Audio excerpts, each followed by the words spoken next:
Good morning বন্ধুরা। তো আমি ভোর 4টের আগে উঠেছি, উঠে মানে চেয়ার নিয়ে দাবার মধ্যে বসেছিলাম। কারণ আমার প্রতিদিন দেখছি আমার একটা বড় নীলকণ্ঠ গাছ আছে, তো ওতে হচ্ছে প্রতিদিন 8 চুবড়ি বেশি করে ফুল হয়। তো রিসেন্টলি দেখছি 2টো কি 4টে করে ফুল পাচ্ছি আমি। তো আমি ভোর 4টের আগে উঠেছি, উঠে বসেছিলাম চেয়ার নিয়ে। তো আজকে দেখছি 2জন মানুষ আমার গাছ থেকে ফুল চুরি করলো। দুজনেরই আমি ভিডিও বানিয়ে রেখেছি, তো আমি দেখাতে পাচ্ছি না আপনাদেরকে যে সেই দুজনকে।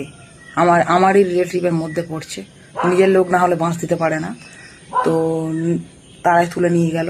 তো একজনের কথা শোনালো, আর একজনকে বলবো সকালে। তা যে কটা ফুল আছে তুলি, দেখি চলো। এক গাছ ভর্তি ফুল ছিল, এইদিকে এদিকে এগুলো সব তুলে নিয়েছে, এগুলো সব তুলে নিয়েছে। এগুলোতে যা ফুল ছিল সব তুলে নিয়েছে, আর নেই। তো কয়েকটা আছে তুলি, দেখো এখনো কত সকাল, এখনো মানে ভোরের লেস কাটেনি, তার মধ্যে ফুল চুরি করা হয়ে যাচ্ছে। মানে মানুষ দুটো গাছ চাষ করতে পারে না, লোকের গাছ থেকে তুলে নিতে পারে। মানুষের কথা যে মানুষের কি এসছে আমি বুঝতে পারছি না। তো ফুলটা তুলে নিই।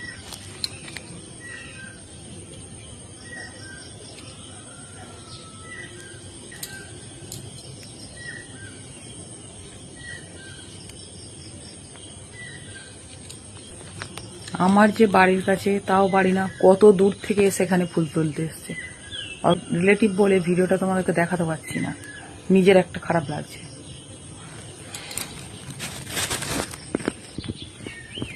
তো এই কটা ফুল পেয়েছি, একদম অল্প, আমার 8 চুবড়ি করে ফুল হয়। তো এই কটা পেয়েছি। তো যাই হোক, টাটা, পরের ভিডিও আবার দেখা হচ্ছে।